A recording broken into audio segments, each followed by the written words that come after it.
Општинскиот комитет на ВМРО ДПМН од Кочани, очигледно следејќи ги наредбите на нивната централа во Скопје, денеска имаше пресконференција во Обид. Во секој искажен збор видливо е безидејното и паушално нафрлање празни зборови, само да се удоволи на партиската врхушка. Кочанските ВМРО-вци, без вистински факти, се обидуваат да ја оцрнат локалната власт по првите 100 дена од преземањето на функцијата во општина Кочани.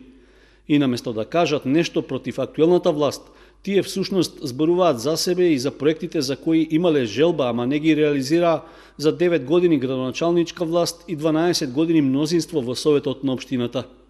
Почитувани колеги од ВМРО ДПМН, рано е да зборувате за неостварени проекти на оваа локална власт, затоа што таа само што започна да ги враќа огромните милионски долгови во евра, што ни ги остави вашата криминална врхушка на чело со поранешниот градоначалник, против кој има кривична постапка.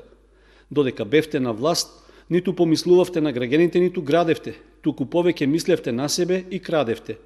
За среќа на граѓаните тоа време помина, но нема да ви биде заборавено, па секој ќе ја носи одговорноста за сопствените постапки и злодела.